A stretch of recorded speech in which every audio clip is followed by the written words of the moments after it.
The Boss Husband. Credit to the author. 711 hanggang 17. Ang mga pangalan po na nandito ay galing sa mga name generator. Kaya kung meron man pagkakatulad sa mga pangalan ng totoong tao o lugar, ito ay tunay na hindi sinasadya. Ang kwentong ito ay rated SPJ. Striktong patnubay sa mga walang jowa. Ito ay bawal din sa bata at matatandang walang asawa. Samantala, sa kalagitnaan ng mundo, nakatanggap si Justin ng update mula kay Sauron tungkol sa misyon. Ang mga bihag ay ligtas na. Naghihintay ng karagdagang mga tagubilin, kamahalan. Tiningnan ni Justin ang oras sa kanyang telepono. Sa tansya niya, ang buong proseso ay umabot ng 15 minuto. Sa katunayan, ang mga veterano ng Amerikano ay hindi kapani-paniwalang mahusay sa kanilang pamilyar na teritoryo. Tinitigan ni Justin si Carmela na malungkot na umiiyak sa lupa, at sinabi sa boses na puno ng pagkasuklam, ang mga taong pinadala mo ay patay na. Ano pa ang masasabi mo para sa iyong sarili? Inangat ni Carmela ang kanyang ulo habang tinitigan niya ng masama si Justin, tulad ng isang makamandag na ahas na handang hampasin sa kabila ng kanyang sitwasyon.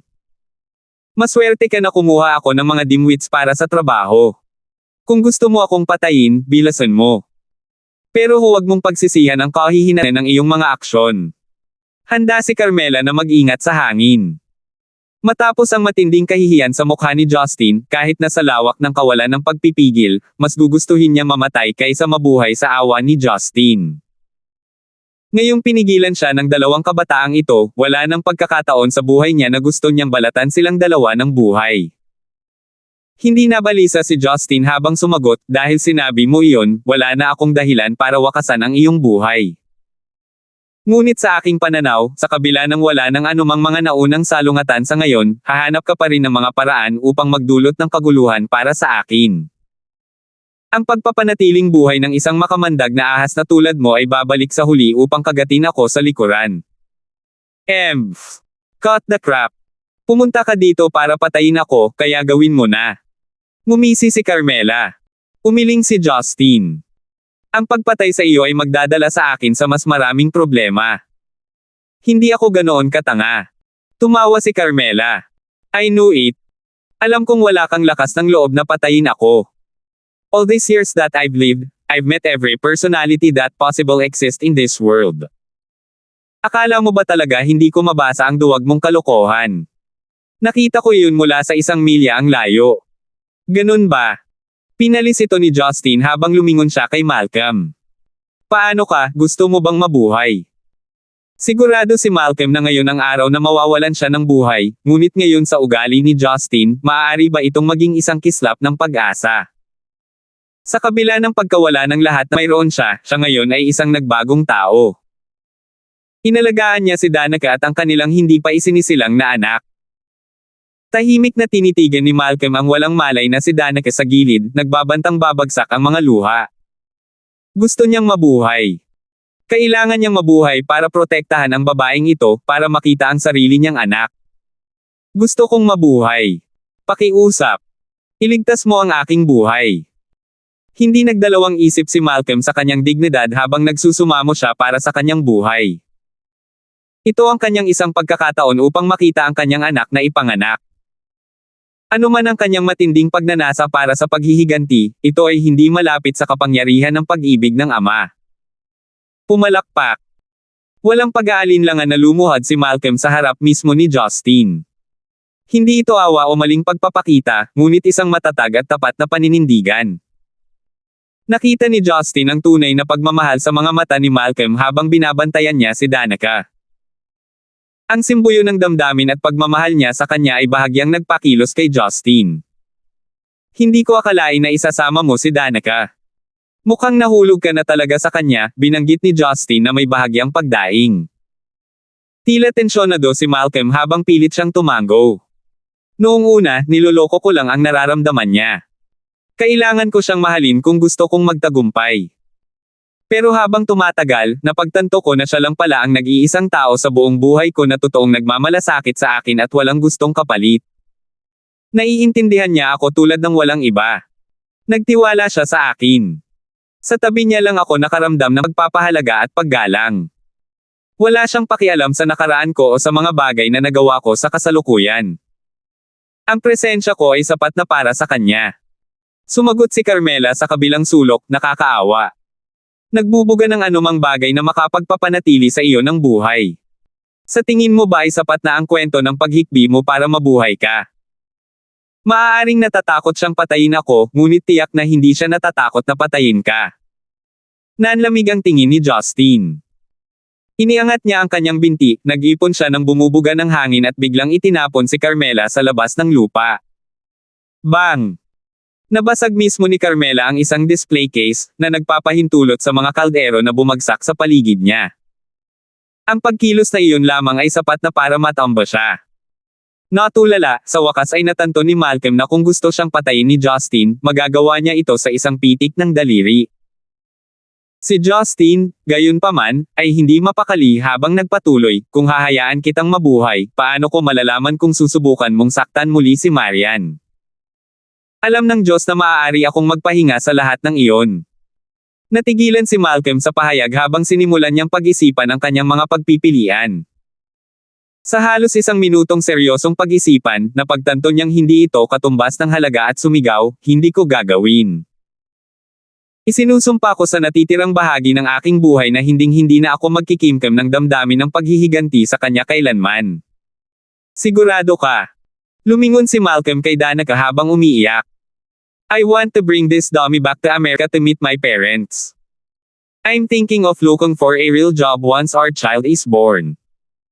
I will make money the right way. I would never want to see my child go through the things I have experienced, to be pushed around, to be thrown into prison just because I was poor and powerless. Isang bata. Nagulat si Justin, sinulyapan si Danica at agad na bumalik kay Malcolm. May anak na si Danica. Sumagot si Malcolm na may panginginig sa kanyang boses, hindi ko rin alam iyon hanggang sa ilang araw na ang nakalipas. At dahil doon, nakikiusap ako na iligtas mo ang aking buhay. Handa akong bumalik sa kulungan, ako talaga. Ang hiling ko lang ay magkaroon ng ama ang aking anak kapag sila ay ipinanganak. Ibinaba ni Justin ang kanyang ulo habang nag-iisip, bago siya nagpahayag, okay, tingnan mo. Kung gagawin mo ang isang bagay para sa akin, iisipin kong palayain ka ng walang pag-aalinlangan. Tuwang-tuwa si Malcolm. Ano? Gagawin ko ang lahat. Itinuro ni Justin si Carmela na kakacrash lang ay lumapag sa kanto. Kailangan kong habarin mo ang babaeng iyon. May pinaplano ako para sa kanya, pero naiihi niya ang sarili niya at amoy-amoy, kaya ayaw ko siyang hawakan. Napatulala si Malcolm. Hindi niya akalain na si Justin ay magre-resulta sa paggamit ng ganoong mapanghamak na mga parusa. Nagkaroon siya ng panloob na argumento habang nakatitig sa babae sa gilid ng silid, pagkatapos ay bumalik sa walang malay na si Danica sa tabi ng sopa. Hindi fan. Kumunat ang noo ni Justin. Maaaring iligtas nito ang iyong buhay. Awkward na bamulong si Malcolm, maaari ko bang? Ibalik si Danica sa itaas bago ko ito gawin para sa iyo. Oh, bakit ganon? Wala siyang malay. Sa tingin mo ba masisisi kanya dito? Napangiti si Justin. Umiling si Malcolm. Hindi, kahit na wala siyang malay ngayon, hindi ko kayang habarin ang damit ng ibang babae sa harap niya. Pero kung iba ang hiling mo, gagawin ko. Tumawa si Justin habang pinapalakpak ang kanyang mga kamay. Congratulations, nakapasa ka. Si Malcolm ay muling natabunan ng kalituhan nang hindi niya sundin ang proklamasyon ni Justin. Kung ang sandaling iyon na tinanong ko kung maghihiganti ka at sumagot ka ng walang pag-aalinlangan, kung gayon ay tatapusin na kita kaagad. Ito ay malinaw na kulang sa sinseridad. At kung agad kang pumayag na habarin ang babaeng iyon nang hindi isinasaalang-alang si Danica, kung gayon ay kitilin ko rin ang iyong buhay, dahil malinaw na hindi mo siya minahal gaya ng sinasabi mo. Pero ngayon, mukhang handa ka ng gampanan ang responsibilidad bilang ama at asawa. Nangako sa akin ang asawa kong si Maria na ililibre kita, at iyon nga ang gagawin ko. Tutal, sa kabila ng pagkakasangkot mo, ang mga problema ko ay nasa utak. Napaluha si Malcolm sa tuwa nang lumuhad siya at nagsimulang yumuko, nag-uumapo sa emosyon. Sumenya si Justin sa kanya na huminto at sumingit, mayroong ilang elevator na maaari mong dalhin sa labas. Huwag mo nang isipin na bumalik sa yellow para sa palm. Ituloy mo lang ang mga pamamaraan na kailangan para makabalik sa Amerika. Kung may haharapin ka, magpadala lang sa akin ng email sa mail ng kumpanya. Maliban doon, wala akong pakialam. Nanginginig pa rin si Malcolm bilang resulta ng mga pangyayari. Pagkatapos ay ipinahayag niya ang kanyang pasasalamat kay Justin bago tinulungan si Danica na bumaba sa lupa at lumabas sa pintuan. Pagkaalis ni Malcolm sa gusali, nagpakawala ng mahabang buntong hininga si Justin. Kahit anong pilit niya, hindi niya maisip kung paano magkakaroon ng anak si Malcolm kay Danica. Ayon sa bloodline ng pamilya, ang anak ni Danica ay magiging pamangkin o pamangkin nila ni Marian. Hindi sa banggitin, walang nakakaunawa sa pakiramdam ng paglaki na walang ama kaysa sa kanyang sarili. Hindi niya kayang hayaang magdusa ang inosenteng bata. Kamakailan lamang ay natuklasan niya ang malambot na bahagi ng kanyang sarili, ang unti-unting pag-unlad mula nang bumalik siya sa bansa. O maaaring ang mga side effect ng banal na liwanag noon ang nagresulta sa kanyang kalupitan. Sa kabuuan, hindi pinagsisihan ni Justin ang kanyang desisyon na palayain si Malcolm. Lumingon siya sa walang malay na si Carmela bago sumigaw sa pinto, "Adeline, pasok ka." Sa gitna ng dilim, isang nakakabighaning silhwete sa isang masikip na itim na jumpsuit ay tila lumitaw ng wala saan. Nagpout si Adeline at tinitigan si Justin. "Kamahalan Pluto, ayaw mo talagang habarin ko ang matandang hag na iyon, hindi ba?" Kararating lang ni Adeline ngunit narinig niya ang pag-uusap ni Justin, kaya naman dumistansya siya. Tusong ngumiti si Justin. "Halika na," inalagaan niyang mabuti ang kanyang balat. Mukhang nasa mid-30s pa lang siya. Naniniwala akong mataas pa rin ang demand sa kanya sa mga nightclub. At saka, kung naiinis ka sa amoy ng ihi, sa halip ay inaasahan mo na gagawin ko ito ng personal. 712. Hindi natuwa si Adeline sa mga pangyayari. Nagsisi siya sa hindi pag-alis kanina at natatakot sa susunod niyang gawain. Gayunpaman, hanggat gusto niyang umalis, hindi siya sapat na matapang. "Bilisan mo." Tumahol si Justin. Dahil sa gulat, agad na tumakbo si Adeline. She kept reassuring herself na ihilang yun, wala nang iba. Ang iba ay marahil ay nainggit sa kanyang pagtatrabaho bilang direktang utos ni Justin. Ngunit ang gawain sa kamay ay hindi gaanong kaakit-akit. Si Adeline ay hindi naglakas loob na hawakan ito, kaya't nahuli niya ang mga tela upang makuha siya. Hindi nagtagal ay napunit ang mga damit ni Carmela. Nalantad ang matambok na katawan ni Carmela sa ilalim ng mga ilaw. Napabuntong hininga si Justin. Mapalad si Gilmore na kapwa mayaman at umiibig sa napakagandang babae. Maaaring hindi kasing ganda ng kanyang biyenan na si Selena si Carmela, ngunit tiyak na wala siya sa maikling dulo ng stake. Maraming mga kababaihan ang maaari lamang mangarap na magkaroon ng ganoong malambot at makatarungang balat sa kanyang edad.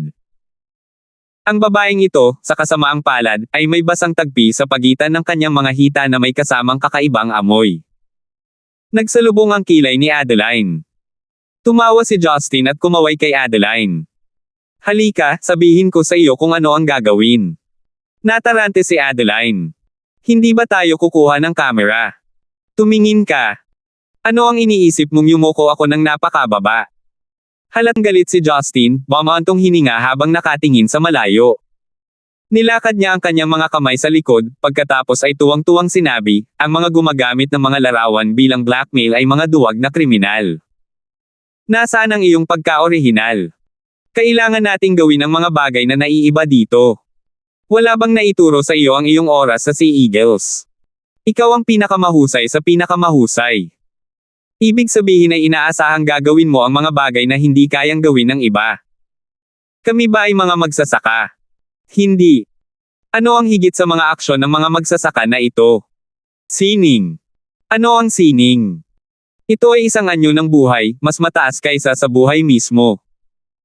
Kung akala mo ay gagamitin ko ang asawa ng Premiere para sa isang simpleng video, nagkakamali ka rin. Ang gusto kong kunan ay isang bagay na malalim, isang bagay na pinag-isipan.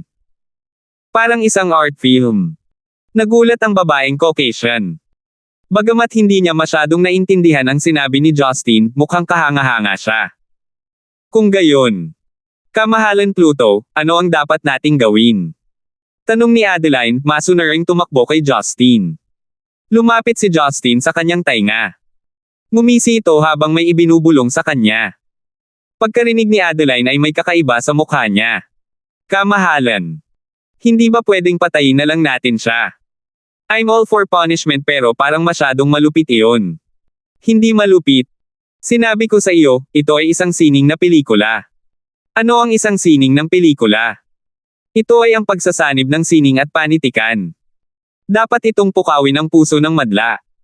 Nagtaas ng kilay si Justin. Ang malupit ay isang pakiramdam din. Kinilig si Adeline at napalunok. Masunurin siyang tumango pa rin. Sa ayaw na loob, binalot ni Adeline ang hubad na si Carmela sa isang carpet bago siya binuhat. Bagamat pareho silang babae, kaya niyang tumakbo sa isang araw kahit na nasa likod niya si Carmela. Pagkatapos magdahilan, inilabas ni Adeline si Carmela sa compound, nakakita ng kotse, at umalis kasama ang babae. Pagkaalis ng lahat, unti-unting nawala ang ngiti ni Justin. Sa ilalim ng maliwanag na mga ilaw ng villa, mayroon lamang isang malungkot na silhwete sa gitna ng sala. Tumangala si Justin sa kalangitan ng gabi na may malalim na paghinga. Sa sumunod na segundo, nawala siya. Sa kanyang likod bahay, nakaupo si Marian sa isang upuang kawayan. Mula nang makauwi siya mula sa opisina, nakaupo siyang mag-isa habang hinihintay ang pagbabalik ni Justin. Hindi alam ni na Rebecca, Yuna, at Sheila ang mga pangyayaring naganap kaninang gabi. Nang hilingin nila sa kanya na pumasok sa loob ng bahay, wala pang 3 minuto, tatakbo siyang muli sa bakuran upang hintayin si Justin. Sa huli, hinayaan lang nila siya. Ito ay isang mahirap na gabi. Inakala ni Maria na matatapos na ito pagkatapos niyang ipakita ang kanyang mga card, ngunit napagtanto niya na ang pinakamahihirap na problemang kailangan niyang harapin ay dumating lamang pagkatapos na maalis sa kapahamakan ang kumpanya. Bagamat ang mga Campbells ay malayo sa Amerika at wala silang gustong gawin sa kanya, mahirap pa rin para sa kanya na pumikit sa kanila. Nang malaman niyang ang kanyang ina ay kasal sa pamilyang Lysander bilang bahagi ng isang business deal, at na si Yellow sa una ay mga asset ng pamilya, naramdaman ni Maria na gumuho ang kanyang mundo. Pakiramdam niya ay wala na siyang kontrol sa mga piraso sa kanyang buhay. Sa simula pa lang, ang kanyang ina ang nagpabigat sa mga Campbell. Ngunit nang siya ay pumanaw, parang ang bigat ng mga krimen ay nailipat kay Marian mismo. Ang kanyang marangyang pagpapalaki ay binuo sa sakit ng pamilya Campbell. Nang siya ay nalulunod sa awa sa sarili, sa wakas ay may kumatok sa pinto. Isang pamilyar na silhouette ang nagbukas ng pinto, saka dahan-daang pumasok. Bumangon si Marian, sumugod kay Justin. Maluhaluhang tumingin siya sa mga mata ni Justin, isang mukha na puno ng mga tanong. Mainit na ngumiti si Justin. Babe Marian, napakabuti mong naghintay sa akin. Kamusta na sila? Umirap si Marian. Nawala ang ngiti ni Justin. Depende kung sino ang tinutukoy mo. Siyempre ang tinutukoy ko ay ang babaeng dumukot sa Campbells, at si Lee, Malcolm. Ayos naman sila diba? Apurahang tanong ni Marian. Kinagat ni Justin ang kanyang mga labi, at sinabing may kalmadong ekspresyon, kaya puyat ka lang dahil nag-aalala ka sa kanila. Nang makita ni Marian kung paano hindi sinagot ni Justin ang kanyang tanong, lalo siyang nataranta. Ikaw. May. Nakapatay ka ba? Natahimik si Justin habang nakatitig sa kanyang mukha. Kung titignan ng walang katapusang pag-aalala na nasa mukha niya, parang nagliyab ang puso niya. Bakit wala kang sinasabi, Justin? Nangako kang hindi ako papatay. Ikaw. Magsabi ka. Nagalit si Marian sa kanyang pananahimik. Kung ang laking iyon ang pumatay kina Carmela at Malcolm, hindi ba ibig sabihin yun ay nalipol na niya ang angkan ng Campbell? Ang mga sulok ng labi ni Justin ay kumulat at kitang-kitang nanginginig. He was doing his best to keep his voice low, pero dahil sa matinding emosyon niya, naging haggard at garalgal ang boses niya. Ligtas ang mga Campbell. Pinabalik ko na sina Malcolm at Danica sa Amerika. Para naman kay Carmela, parurusahan ko siya, ngunit hindi ko hahayaang banta siya sa mga taong mahal mo, paliwanag ni Justin. Nakahinga ng maluwag si Marian, nanginginig ang kanyang mga paa na umaatres. Salamat. Iyon lang ang kailangan kong marinig. Napangiti ng mapait si Justin sa kanyang sarili. Marian, wala ka bang tiwala sa akin? Dahan daw ang itinaas ni Marian ang kanyang ulo. Tumingin siya sa lalaki, nalilito. Sa dilim, sa tahimik na bakuran, masungit ang paghinga ni Justin.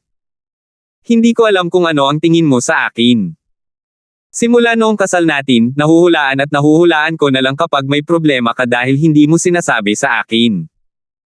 May nagsabi sa akin na hindi maganda ang chemistry natin dahil hindi pa kita gaanong kilala. At kaya nga pumunta ako sa paaralan mo para makipagkita sa mga guro mo, umaasang makilala pa kita ng konti. Gayunpaman, napagtanto kong medyo nagbago ka na sa mga nakaraang taon. Naalala ko noong gusto mo akong pakasalan. Sabi ko gusto kong magkakilala tayong dalawa bilang mag-asawa sa pamamagitan ng taos-puso, bukas na pag-uusap. Hindi ako nagbibiro, noon, tiyak na hindi ngayon. Ako naman, hindi ko sinasadyang magtago ng kahit ano sa iyo. Hanggat payag ka, handa akong buksan ang tungkol sa nakaraan ko. Hindi ka na nag-abala pang magtanong, kaya hindi ko alam kung ano ang gusto mong itanong. Nakikita mo lang ang magagandang bahagi, umaasang makaramdam ka ng ligtas na ang tanging nais ko sa iyo ay ang iyong pagtitiwala. Tinitigan ni Justin ng malalim ang mga mata ng babae, nahihirapang maghanap ng ekspresyon. Ang unang emosyon ni Marian ay pagkalito ngunit ito ay naging mas malalim. Pero, napapagod na ako. Parang laging may pader na hindi malalampasan sa pagitan natin. Gaano man kataas ang paglipad ko, at gaano karaming lakas ang aking ginugol, tila hindi matatapos ang pader. Hindi ko makikilala ang tunay na ikaw kung hindi mo ako pinapasok. Aaminin ko, I'm shameless for saying all of this. Aaminin ko rin, simula nung kasal natin, nasaktan kita, and I have done things to make you worry. Pero, I can proudly say na simula nang magkakilala tayo, ikaw ang una kong priority. Lahat ng nagawa ko, I took you into consideration. Ngayon kailangan kong harapin ang isang babae na nanakit sa iyo, at isang lalaking nagbalak na patayin tayong dalawa at kunin ang lahat ng mayroon tayo. Hindi ko alam kung ano ang iniisip mo, ngunit minsan ba ay naisip mo sa mismong sandaling nakaharap ko sila, kung ano ang ibig sabihin ng iyong utos para sa akin. Naisip mo ba kung ano ang naramdaman kung nakatayo doon na may nakatutok na baril sa aking ulo? Siguro sa tingin mo ay ayos lang ang isang walang hiyang tulad ko kapag pinahiya at tinutuya. Basta okay lang ang mga taong pinapahalagahan mo. Kung ganoon nga, hindi ko alam kung ano ang sasabihin ko. Handa akong mapahiya para sa iyo, makitang mahina, lalaki ako, pero asawa mo rin ako. Marian, maaari ko bang tanungin ito sa iyo? Kailan darating ang oras na sa sandaling bumalik ako, ang iyong unang salita ay hindi, kumusta na sila, ngunit ayos ka lang. Ang malamig na simoy ng gabi ay dumaan sa likod bahay. Mahina ang boses ni Justin, ngunit itinulak nito ang sarili sa kaibuturan ng puso ni Marian. Namula ang mata niya. Ibinuko niya ang kanyang bibig, may sasabihin ngunit walang lumabas. Bigla niyang napagtanto na nasabi na niya ang mga salitang dumurog sa puso ng kanyang lalaki. Ngumisi si Justin. Sige, huwag mo na lang pansinin yung random rant na yan. Huwag mo masyadong seryosohin. Gabi na at busy ka nitong 2 araw na to. Maligo ka na at magpahinga. Hindi ka pa rin nagbabago. Dahil doon, tumalikod si Justin para umalis. Sa wakas ay nagsalita si Marian para pigilan si Justin, ikaw. Saan ka pupunta? Tumigil ang mga yapik ni Justin. I don't feel like sleeping just yet. Lalabas ako para mamasyal at baka uminom o 2. Don't worry, walang mangyayari sa akin. Nakatitig lang si Marian sa lalaki. Hindi naman siya nagtagal, pero ngayon ay aalis na naman siya. Hindi niya alam kung bakit, pero hindi lang isang pinto ang dinadaanan niya. Nag-iwan siya ng napakalalim na hiwa sa pagitan nila. Nang marinig niyang umalis ang sasakyan ng lalaki, bumagsak si Marian. Nang magkadugtong ang magkabilang tuhod niya sa lupa, nagsimula siyang mapunit na parang wala nang bukas. 713. Pagkaalis sa kanyang sasakyan, ang isip ni Justin ay mas walang laman.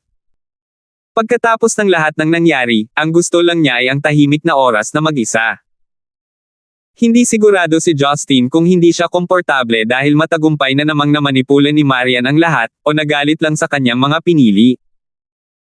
Nang maalala ang kanyang paglalakbay sa Central City, naalala ni Justin na partikular na hindi siya nasisiyahan kay Gilmore na ayaw umamin sa kanyang relasyon sa ama-anak. Pamilya. Ilang tao ang handang ilagay ang pamilya kaysa sa pera at kapangyarihan. Hindi niya alam ang mararamdaman. Hindi niya alam kung naiinis siya dahil pagod na siyang sumubok o ang pagpapahalaga ng babaeng ito sa buhay ng kanyang mga kamag-anak na hindi niya nakilala kaysa sa kanya. Dahil sa hindi niya maproseso ang lahat, uminom siya. Hindi binalak ni Justin na tawagan ang isang kaibigan dahil hindi niya gustong pabigatin ang ibang tao sa kanyang mga problema. Nagmaneho siya na parang baliw saglit bago huminto sa isang bar sa gilid ng isang kalye. Nandito na siya ilang araw na ang nakalipas, pero sa pagkakataong ito ay gusto na niyang uminom ng totoo. Pagdating niya sa counter, pinili ni Justin na huwag magsalita. Ang oras ay mahalaga pagkatapos ng lahat. Tinanong niya ang bartender, mayroon ka bang matapang na alak? Naranasan ng bartender. Nakikita niya ang isang customer na nagbabalak na inumin ang kanyang mga problema mula sa isang milya ang layo. Sir, napunta ka sa tamang lugar. Kami lang ang bar dito na naghahain ng anumang anyo ng matapang na alak.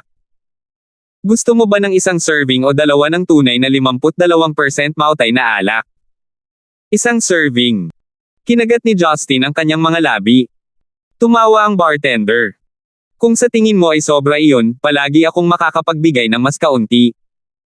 Masyadong maliit ang isang serving. Bigyan mo ako ng 2 bote. Gayun din, gaano kalaki ang mga bote mo? Kailangan ko ng hindi bababa sa 3 litro na halaga, mahinahong paliwanag ni Justin. Ang bartender, na nagpupunas ng baso, ay halos mabitawan ang tasa ng mapatid ang kanyang ngiti. Sir, may mga kaibigan po ba kayong darating? Putol ni Justin. Hindi naman sa hindi ako nagbabayad, ibigay mo lang ang gusto ko. Inakala ng bartender na may nakilala siyang galit na alkohol. Binigyan niya si Justin ng 3 bote ng alak na mautay. Hindi naman niya stock iyon. Maraming tao ang napalingon sa kaguluhan sa bar. Lahat sila ay nakatingin sa isang lalaki lalo na.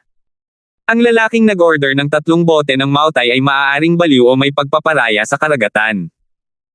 Ang alak na mautay ay ginawa sa ilalim ng mahigpit na mga kondisyon. Ito ay napakalakas na ang pagbubukas nito ay ginawang maliit upang matiyak na natupok ito ng mga tao sa maliit na dami. Sa sobrang pagkadismaya, nabasag ni Justin ang isang butas sa bibig ng porselana sa isang sundot lang ng kanyang daliri. Nalaglag ang panga ng audience. Gaano karaming puwersa ang ginawa niya sa isang daliri lang para gawin iyon. Napalunok ang bartender, lihim na gamaan ang loob dahil pinili niyang huwag makipagtalo sa lalaki. Sa lakas na iyon, walang masabi kung ano ang maaaring gawin sa kanya ng lalaking iyon. Di nagtagal, ang mga customer sa paligid ni Justin ay nanatili sa kanilang distansya, iniwan si Justin sa kanyang mga inumin na mag-isa. Isinisigaw niya ito sa malalaking lagok na nagmumukhang hindi nakakapinsala. Sa pagitan ng mga chugs, tititigan si Justin na walang laman ang mga mata sa paligid ng bar. Ang ibang tao ay hindi sigurado kung ano ang ginagawa ng lalaking ito. Sinubukan ba niyang magpakamatay sa pamamagitan ng pagkalason sa alak? Marami ang nag-isip na ang tila karaniwang lalaking ito ay babagsak pagkatapos ng ilang lagok, ngunit nagulat sila nang makitang nakaupo pa rin si Justin nang walang ekspresyon na may 2 bote ng mautay na nasa kanyang tiyan. Nang akala ng marami sa kanila ay magpapatuloy siya, tila nabawi ni Justin ang kanyang katinoan. Napatingin siya sa entrance ng bar. 4 na malalaki at matatangkad na lalaki ang pumasok.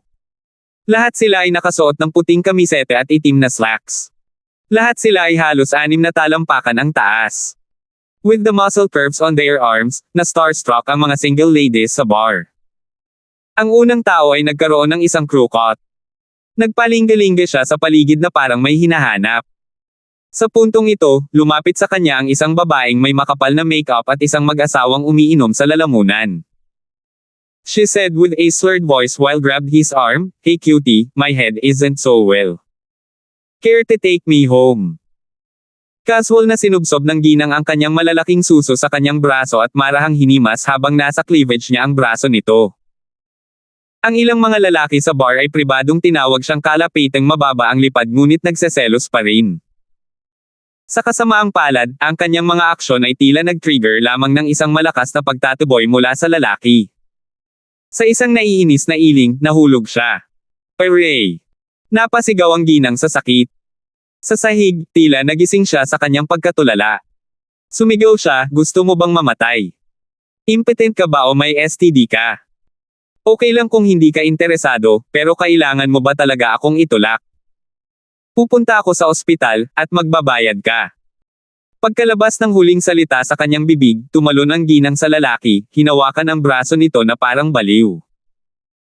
Sa sandaling ito, hindi nag-react ang lalaking may crew cut ngunit ang isa pang matipunong lalaki sa likod ay sinampal siya sa kanyang mukha ng napakalakas na nag-spray ng dugo mula sa kanyang bibig.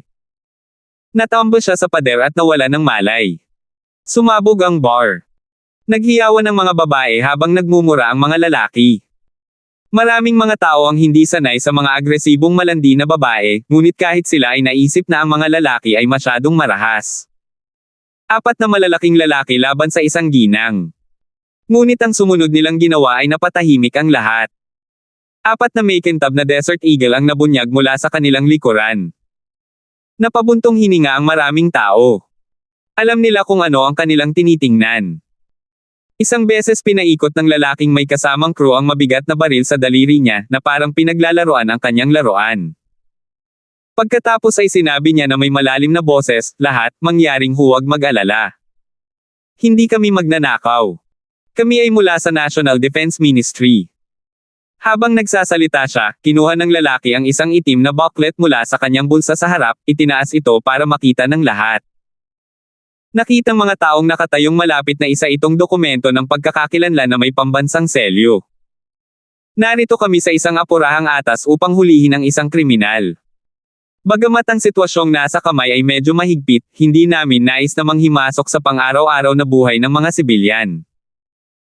Ngunit umaasa kami na uunahin ng lahat ang mga bagay ng ating bansa, at makipagtulungan, patuloy ng lalaking may mga tripulante.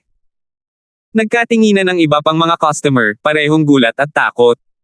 Hindi ito isang bagay na naranasan ng mga tao sa isang normal na araw. Ang National Defense Ministry. Anong krimen ang ginawa ng tao? Pagtataksil. Maingat na naglakad ang manager ng bar, isang pandak at matabang lalaki. Ibinaba niya ang kanyang ulo, sinabi niya, "Sir, paano kami makakatulong?" Hindi siya sigurado kung nagsasabi ng totoo ang lalaki, ngunit mas mabuti ang kanyang buhay kaysa kanino man sila nagmula. Sinabi ng lalaki, buksan ang lahat ng ilaw at isara ang lahat ng labasan. Dahan daw ang lumabas ang mga bisita. Kapag nahanap na natin ang ating tao, aalis na tayo. Hindi naglakas loob ang manager. Agad niyang inanunsyo na dahan daw ang umalis ang lahat. Humikab si Justin sa bar. Tila ang kanyang huling bote ay kailangang kumuha ng tseke ng ulan. Nagkaroon ba siya ng malas na halo o ano? Kailangan lang niyang pumili ng parehong bar bilang National Defense Ministry. Hindi interesado si Justin sa kaguluhan, ngunit maraming tao ang nagtutulak na umalis at wala siyang ganang pumila. Tahimik siyang umupo sa kanyang upuan, naghihintay na umalis pagkatapos na hamina ang mga tao. Nang halos walang laman ang bar ay tila may napansin ang lalaking nakatayo sa likod ng iba. May binulong siya sa tenga ng lalaki. Tumingin ang 4 na lalaki sa isang madilim na sulok, nagpalitan ng tingin na parang may kinukumpirma, pagkatapos ay lumapit. Naunawaan ni Justin na nahanap na nila ang kanilang tao, ngunit hindi siya interesadong manatili. Ang ambience ay hindi pa rin kasiya siya. Kaya matamlay niyang dinampot ang bote niya at dahan daw ang tinungo ang labasan. Ibinaling niya ang ulo para tingnan ang kriminal. Isang sulyap lang ang gusto niya, pero nagulat siya kaya napatigil siya. Madilim at masikip ang bar kanina kaya hindi niya makilala ang mga mukha sa madilim na sulok na ito. Ngunit sa maliwanag na mga ilaw at isang bakanteng silid, nakita niya ang isang ginang na inaalalayan ang kanyang baba gamit ang isang kamay at umiinom ng mag-isa sa isang sulok. Nakasuot ng puting pattern na trench ang ginang. Kita niya ang maputi at balingkinitang palso nito. Nakasuot siya ng maputlang pink na chiffon na palda na natatakpan ng kalahati ng kanyang magulong buhok ang kanyang mukha. She pouted her sexy lips, lasing na bumubulong. Napakaganda niya, kailangan pang tingnan ng mga tao. Sa tabi ng ginang ay may dalawang babaeng nakasuot ng itim at nakatali ang buhok. Kamukha sila ng mga bodyguard niya. Nakabantay sila, may bakas ng pagkabalisa sa kanilang mga mata. Kahit ang isang ethereal na nilalang na tulad nito ay hindi natinag ang apat na lalaki na walang emosyong naglakad papunta sa kanto. Pagkatapos ay sinabi ng lalaking may crew cut, Ms. Ann, hindi mo matatakasan ang kapalaran. Mahabang gabi na para sa ating dalawa. Alam mo kung bakit tayo nandito. Sumama ka sa amin pabalik sa bureau. Naririnig ni Justin ang bawat salita mula sa malayo. Tama siya. Ang babaeng iyon ay si Joyce. Ang sulok ng mga labi ni Joyce ay kurbatang pilyo na may mahinang nguso. Ang mukha niya ay kasing pula ng kamatis sa lahat ng alak. Kung gusto mo akong mahuli, sabihin mo lang. Kailangan mo ba talaga ng ganito karaming tao for little old me? Sobrang extra ng gobyerno. Parang gusto nilang ipagmalaki ang yaman nila sa mukha ng mga tao. Kumunat ang noo ng crew cut na halatang galit. Miss, lasing ka na, nag-aalalang sabi ng isa sa mga babaeng bodyguard.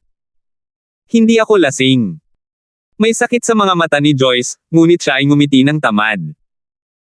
Yung ibang tao ang gumawa ng krimen, pero nandito ka para kunin ako. Dahil lang sa magkadugo tayo.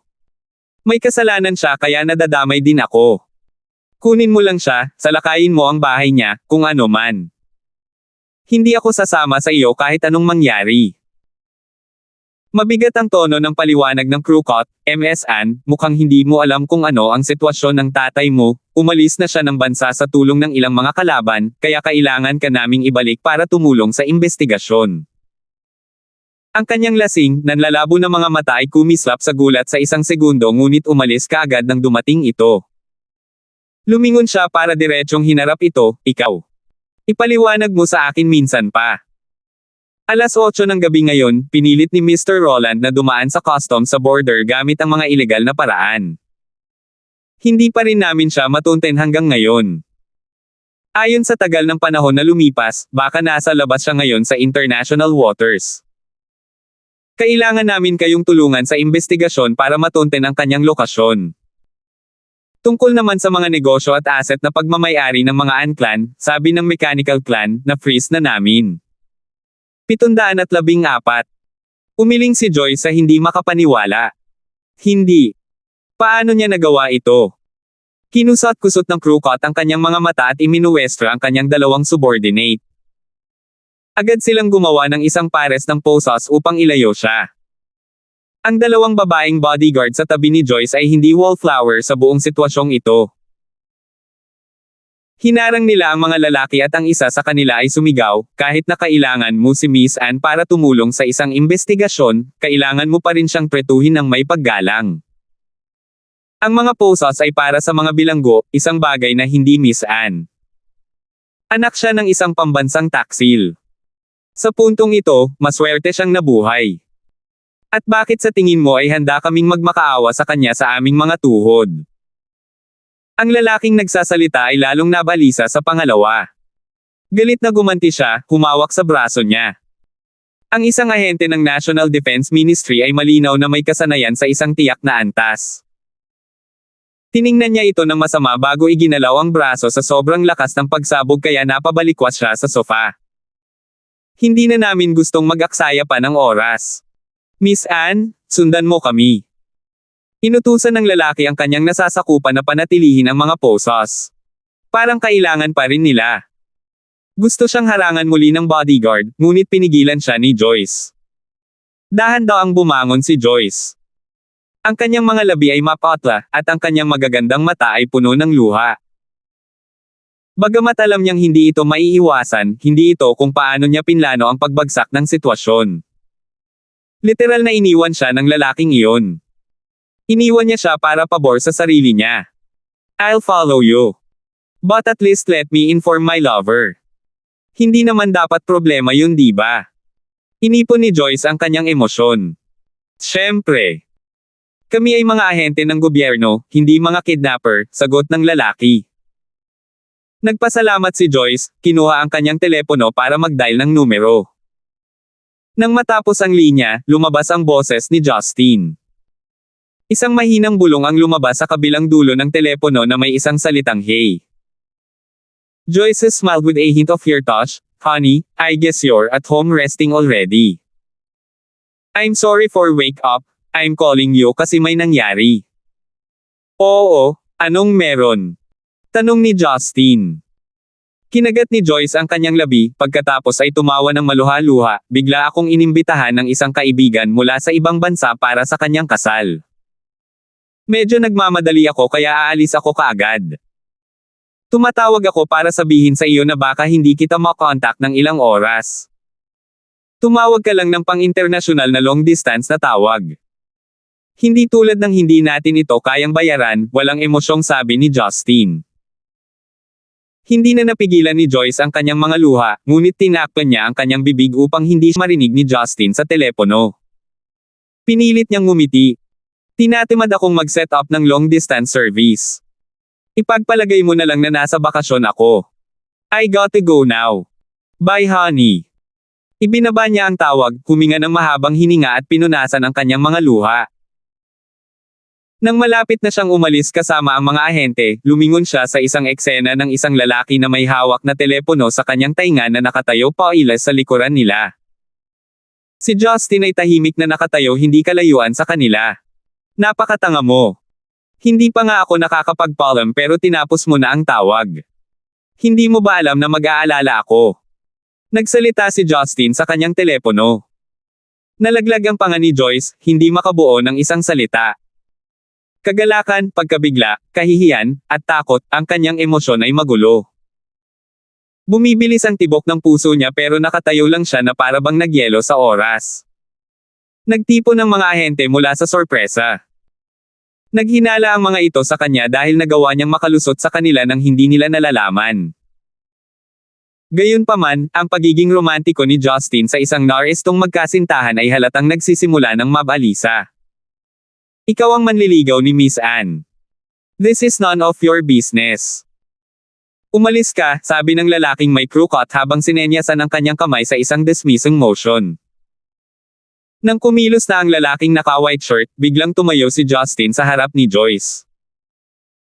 Gayunpaman, mukhang hindi nakakapinsala si Justin sa kanyang tangkad na mahiyain sa isang ulo na mas maikli kaysa sa kanilang lahat. Walang dapat pag-usapan. Umalis ka na.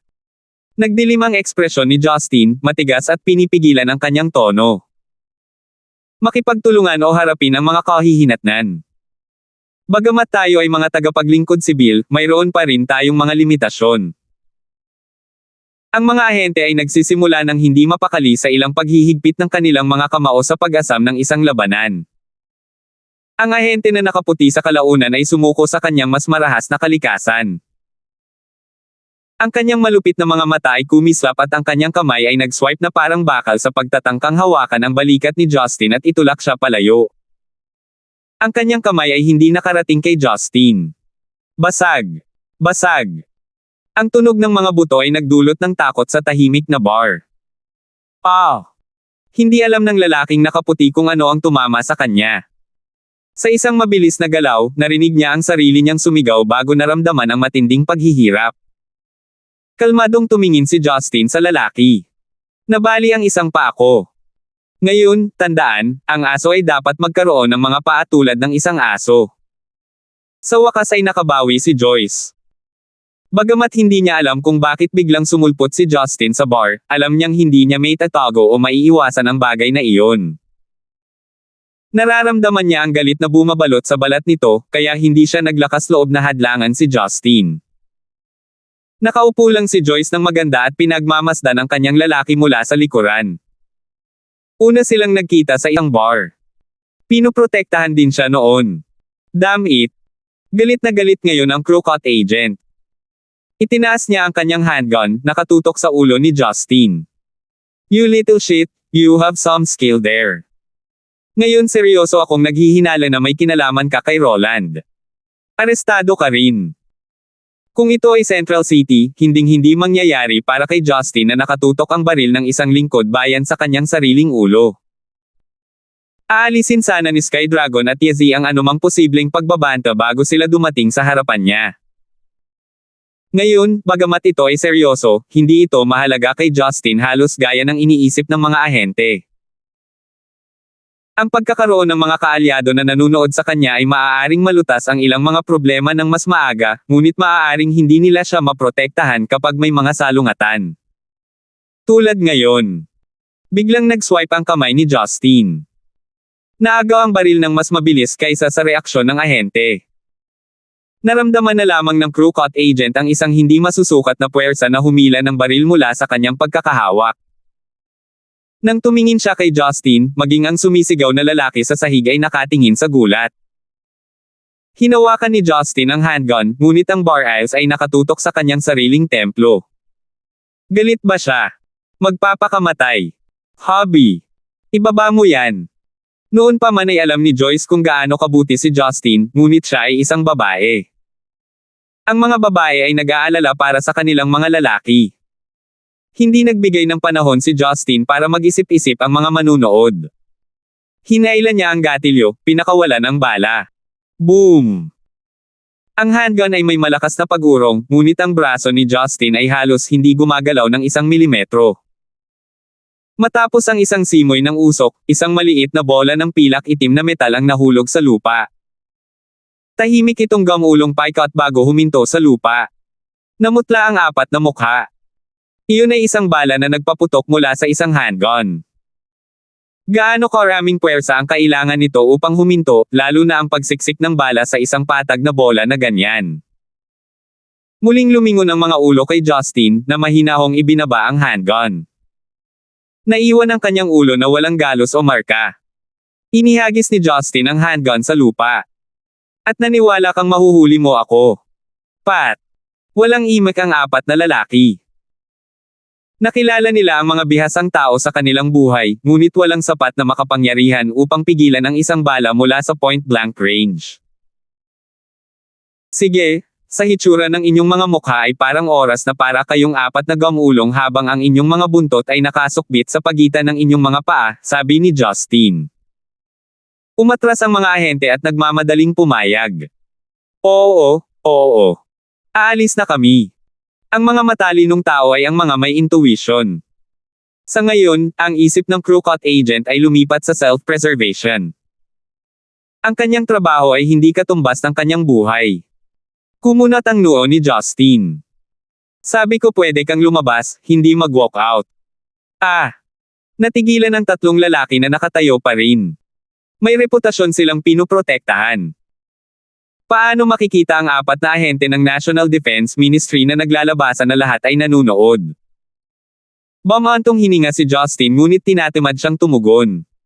Itinaas niya ang kanyang paa, gumawa ng 3 magkakasunod na sipa. Thud! Thud! Thud! Sa 3 mahinang katok, ang mga ahente ay sinipa sa dibdib na naging dahilan upang sila ay pumailang lang sa hangin. Ang 3 lalaki ay tumama sa isang pader na halos 10 metro ang layo, na agad na nabasag ng ilang buto sa kanilang katawan. Hindi na kailangang sabihin, nahimatay sila sa pagbuhos ng dugo mula sa mga sulok ng kanilang mga bibig. Napalunok ang lalaking nasa lupa na may bali ang paa. Pagkatapos ng walang pag-aalinlangan, dahan-dahan siyang gamulong na may luha at uhog na umaagos mula sa loob. Nagulat ang 2 bodyguard ni Joyce sa biglaang pangyayari. Hindi pa nila nakilala si Justin noon. Lumingon siya, pagkatapos ay sinabi sa mahinang boses, "Care to explain yourself?" Hindi nangahas si Joyce na tumingin sa kanyang mga mata na puno ng galit. Bumulong siya, "Ay, hindi ko gustong magalit ka." Nilamon ni Justin ang kanyang galit. Kung hindi dahil sa nagkataon lang na presensya ko dito, balak mo bang magsinungaling sa akin at hayaang mahuli ka ng grupo ng mga idiot na iyon? Nagngangalit si Joyce ngunit sa huli ay piniling manahimik. Sa tingin mo ang pagtahimik ay ang paraan upang pumunta. Sige, tingnan natin kung paano kita mapapagsalita. Biglang hinawakan ni Justin ang baywang ni Joyce, pinaupo siya sa isang sopa sa sulok.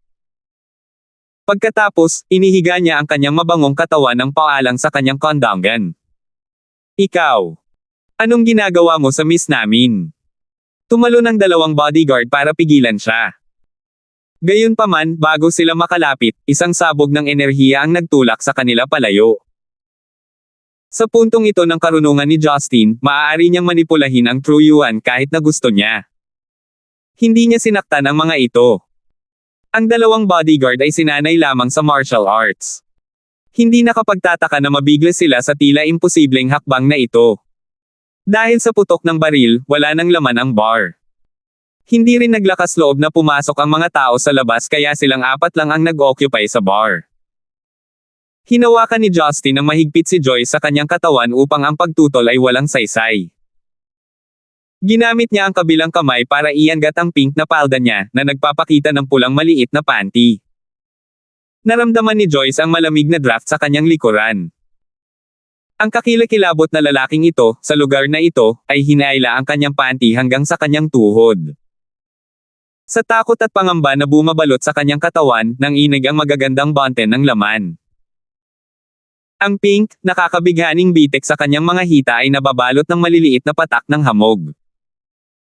Kung ito ay isang regular na araw, ang isang eksenang tulad nito ay sapat na para lumunin siya ni Justin. Hindi mahalaga kung ito ay isang bar o hindi. Ito ay tulad ng sining. Sapat na iyon para ipadala siya sa paraiso sa lupa. Gayunpaman, wala siyang naramdaman sa sandaling iyon. Sa halip, itinaas niya ang kanyang kamay, pagkatapos ay ibinaba ito ng malakas. Sampal. Isang pulang tatak ng kamay ang nabuo sa kanyang balat bilang resulta ng pag-atake. Nang maramdaman ni Joyce ang sakit, lahat ng pinipigilan niya noon ay sumabog. Lahat ng guilt, sakit at luha. Sa hingal, umiyak siya.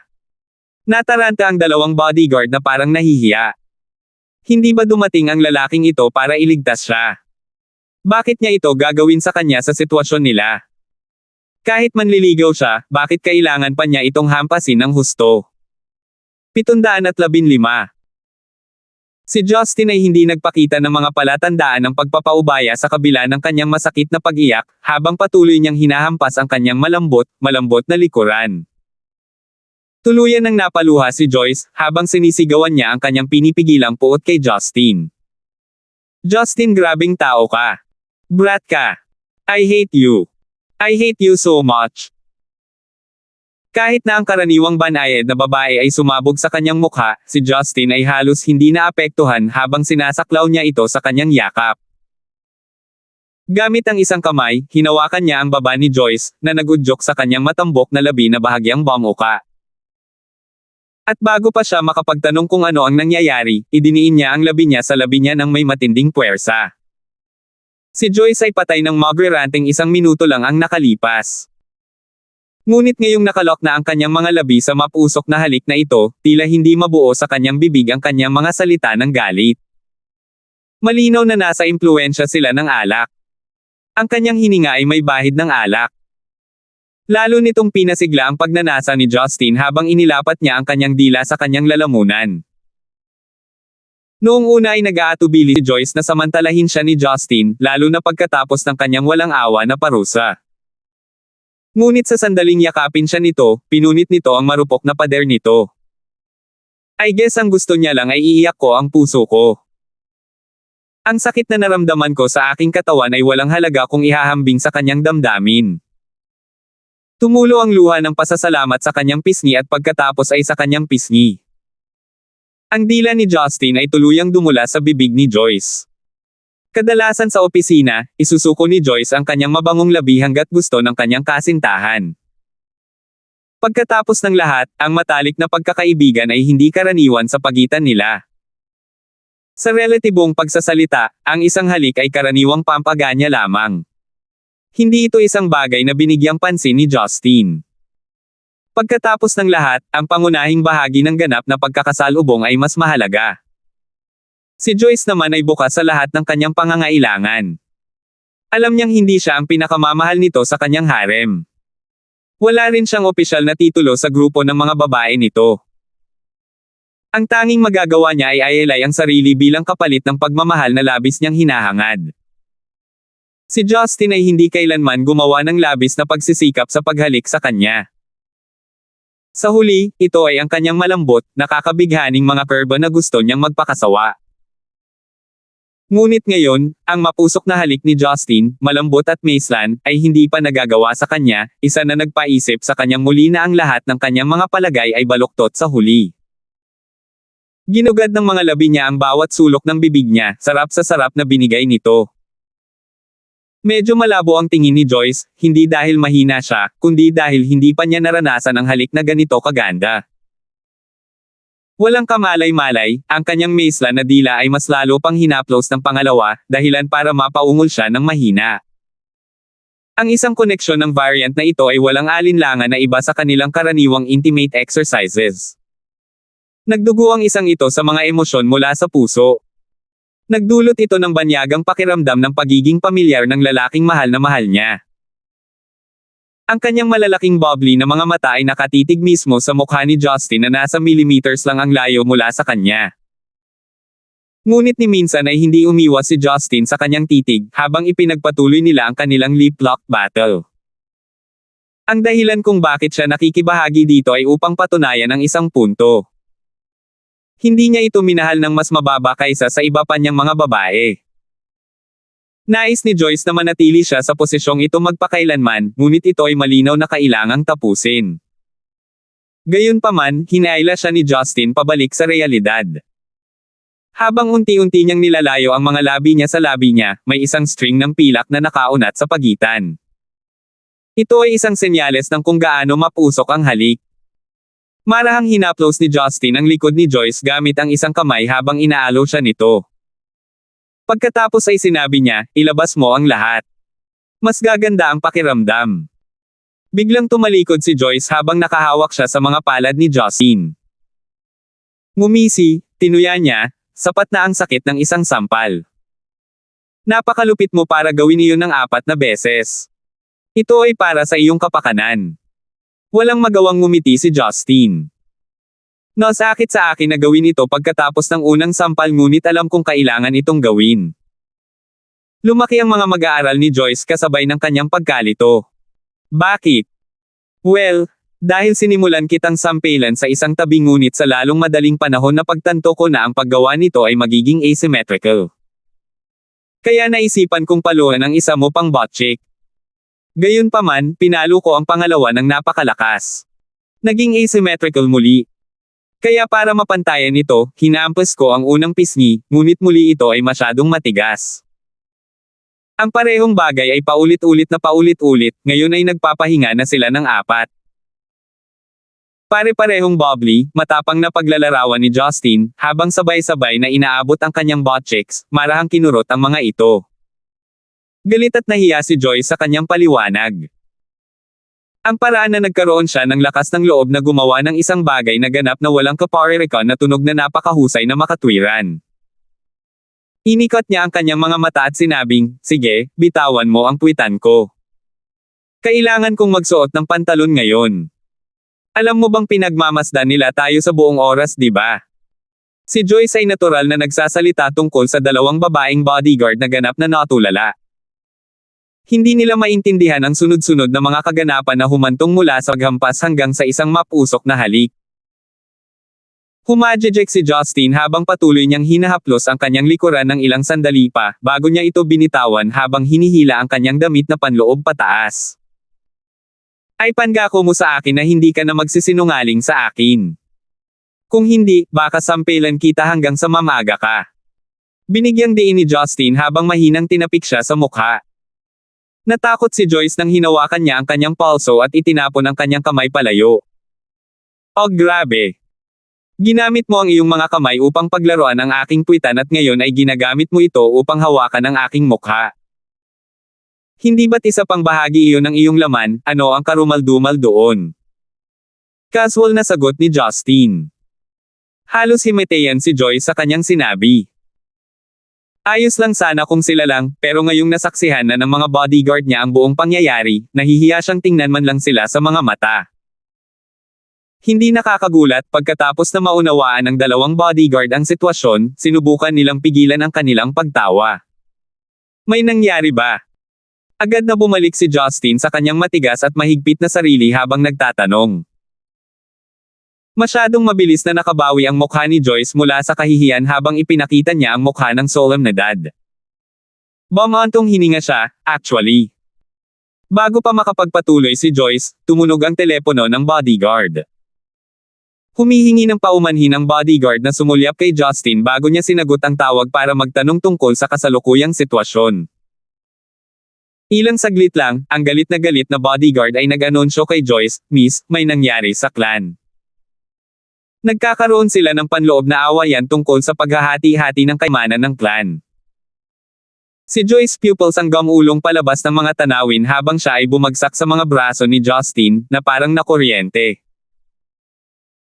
Silangan ng Stonegate, sa isang arko na tulay sa ibabaw ng tabing ilog, ang malabo na tubig ng ilog ay patuloy na dumadaloy sa lugar ng konstruksyon, na sumasalamin sa anumang tumatawid sa maruming tubig nito.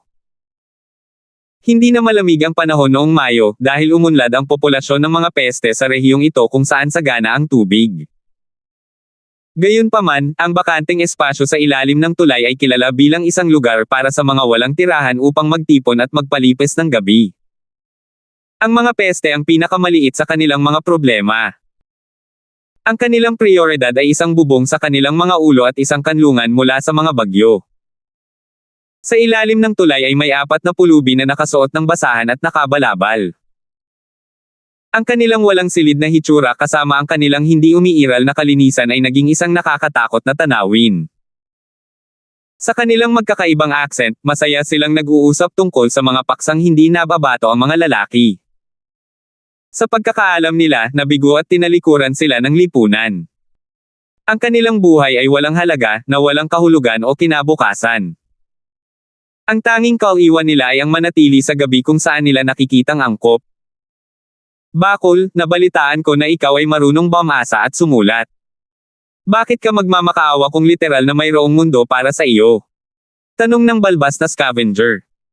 Ang Pyle ay isang medyo mahinhin na batang pulubi. Walang nakakaalam ng kanyang pangalan, ngunit dahil baldado ang kanyang mga binti, tinawag siyang Bakol mula noon. Nakahiga si Pyle sa isang patag na bato habang nakatingin sa kalangitan sa gabi. Humajejek siya at sumagot, "Maniwala ka man o hindi, nag-college ako talaga noon. Ang pangarap ko sa simula ay makapasok sa isa sa mga prestige na universidad na iyon, ngunit ang swerte ko ay naiwan ako ng 1 punto mula sa pagiging kwalipikado. Ngayon wala na akong halaga kundi ang dumi na aking natutulog. Namatay ang tatay ko sa isang aksidente, at ang nanay ko. Nalaman niyang hindi ako nakakuha ng pwesto sa universidad, kaya nilamon niya ang 1 buong galon ng pestisidyo at sumama sa kanya. Ang kaawa-awa kong binti ay bunga ng aksidenteng ikinamatay ng tatay ko. Napakaraming serye ng mga pangyayari.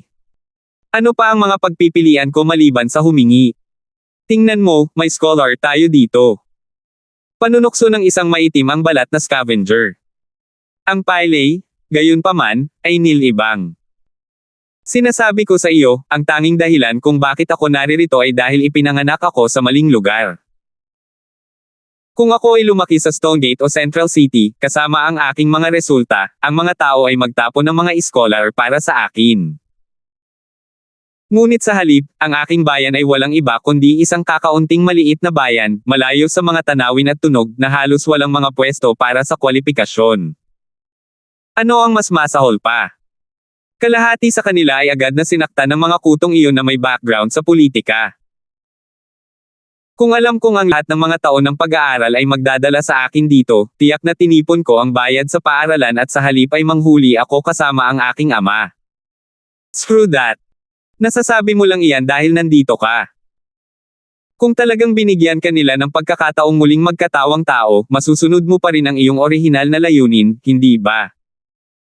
Ang isa pang pulubi ay hindi mapakali na ngumisi. Ngayon lang nagkita-kita ang 4 na scavengers. Sa sandaling sumikat ang araw bukas, lahat sila ay maghihiwalay sa kani-kanilang mga landas, na namumuhay sa hindi maituturing na buhay. Understandably, walang dahilan para mag-away sila, kaya tumigil silang lahat pagkatapos ng komentong iyon. Sa mga oras na ito, ang makulit na walang tirahan ay nagsalita, "Sok, sok." Sayang, 2, 3 buwan na ang nakalipas mula noong huli akong nakipagkamay sa mga babae. Masyadong mahal ang mga escort ngayon. Kinailangan kong mag-scrounge ng 3 buwan para masiyahan ang sarili ko sa isa. Damn! Mas lalo akong nasindak sa pag-iisip tungkol dito. Haha, Blackbeard, ngayon na binanggit mo ito, matutulog ako ng kahit ano sa sandaling ito. Pumayag naman ang payat na pulubi. Napangiti silang apat pero alam nilang kahit ang pinakamahinhin na babae ay hindi nila maabot. Sa sandaling iyon, gayunpaman, isang mahabang silweta ang mabilis na tumalon sa kanilang mga mata mula sa tulay sa itaas. Mula sa mga kumikislap na mga ilaw sa kalye sa itaas, lahat sila ay natulala habang hinihingal ang napakarilag na blonde na babae sa harapan nila. Ang matangkad na babae ay nababagay sa isang itim na jumpsuit na masikip sa balat. Ang kanyang phenomenal curves ay nag-iwan sa apat na mga scavenger sa kabuuang pagkalito bukod sa kanilang kumpletong pagkahumaling.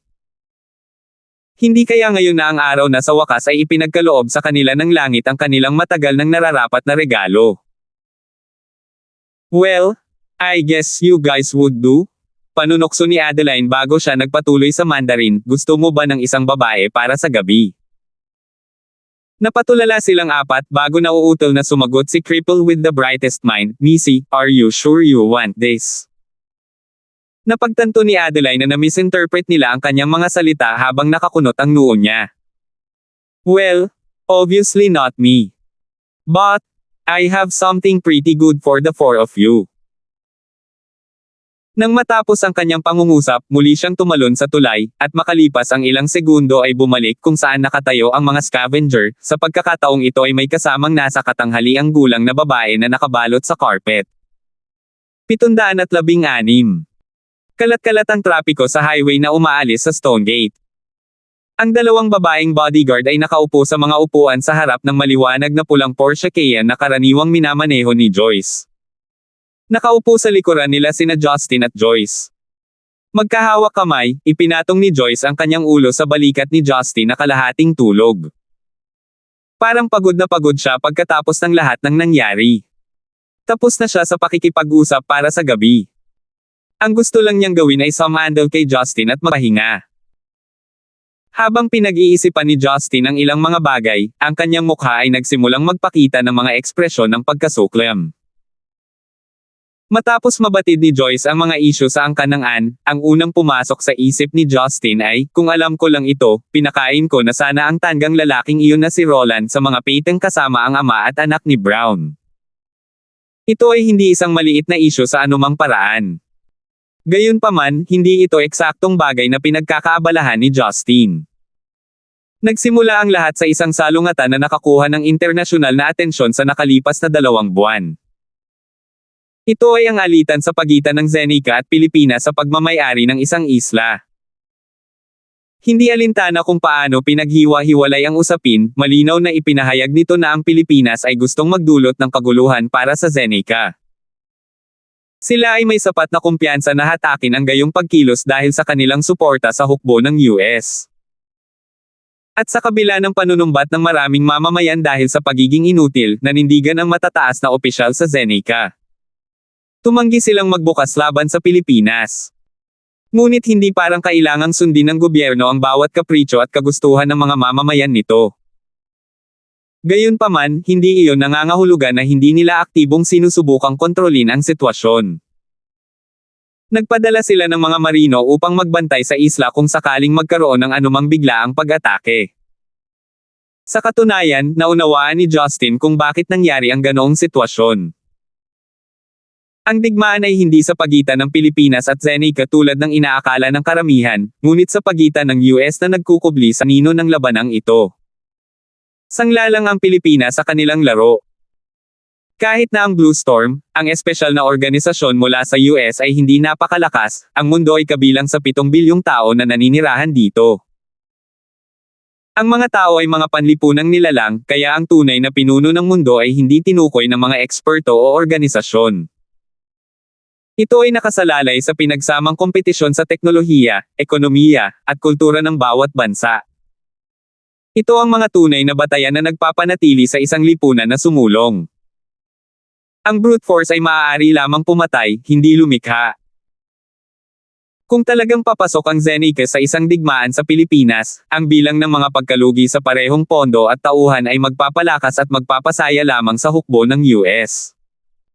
Isa itong business deal na nangangailangan ng zero capital para sa US. Makikinabang sila anuman ang resulta. Walang komprehensibong dahilan para magmadali muna ang Zenica sa usapin.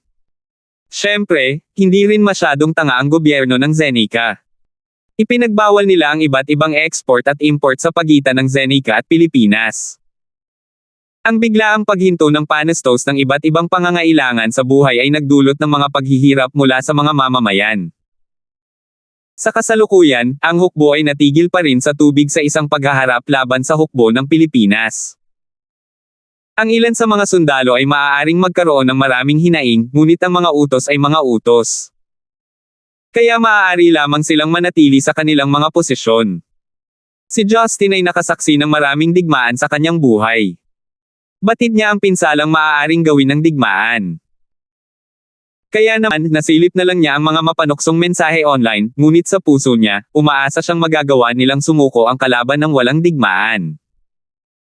Kung tutuusin, tao pa rin ang kanilang mga sundalo na gawa sa laman at dugo. Hindi na kailangang gawin silang lumaban sa mga metal na baril at kanyan. Ngunit muli, kay Justin, wala sa kanya iyon. Hanggat hindi humaharap sa kanya ang mga taong iyon at guluhin ang kanyang buhay, wala sa kanyang lugar ang makialam. Gayunpaman, mula pa noong katapusan ng nakaraang buwan, si Roland, ang pinuno ng angkan ng AN, ay tahimik na nagluluwas ng mga ipinagbabawal na materyales sa produksyon at mga kemikal sa Pilipinas. Lahat dahil ang AN Clan ay nagmamay-ari ng marami sa mga daungan at lansya sa katimugang mga lalawigan ng Zenica. Ang mga materyales na ito ay nagpadali sa buhay sa Pilipinas. Ginamit din ito sa paggawa ng mga armas para sa nalalapit na digmaan laban sa Zenica. Kung ang mga panloob na pasanin sa Pilipinas ay nabawasan, nangangahulugan din ito na ang US ay maaaring magpatuloy sa pag-aalok sa kanila ng pangmatagalang suporta. Sa ilalim ng normal na mga pangyayari, hindi maaaring linlangan ni Roland ang customs at i-export ang mga kalakal sa Pilipinas sa isang napakahalagang panahon. Isa lang siyang normal na negosyante. Gayunpaman, ang US Federal Bureau of Investigation ay lihim na nakipag-ugnayan sa kanya, na nagpapakain sa kanya ng lahat ng kinakailangang impormasyon.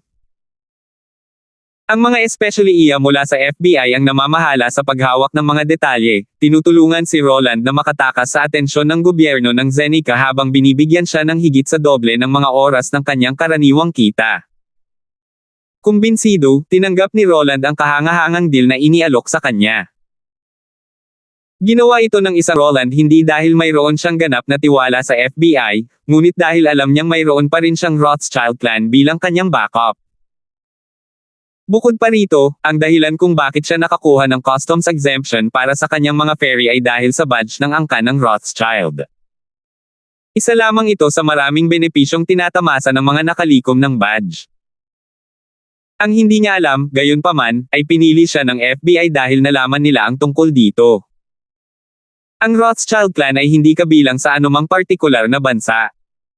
Anumang negosyo na maaaring magbunga sa kanila ng labis na kita at hindi magdulot ng anumang pinsala sa angkan mismo ay tinatanggap. Sa makatuwid, kahit na alam nila na ginagamit ni Roland ang mga pribilehiyo ng angkan, ang Rothschild clan ay hindi tutol dito. Masaya sila hanggat ang mga kita mula sa kanyang mga pagsusumikap ay patuloy na umuusad.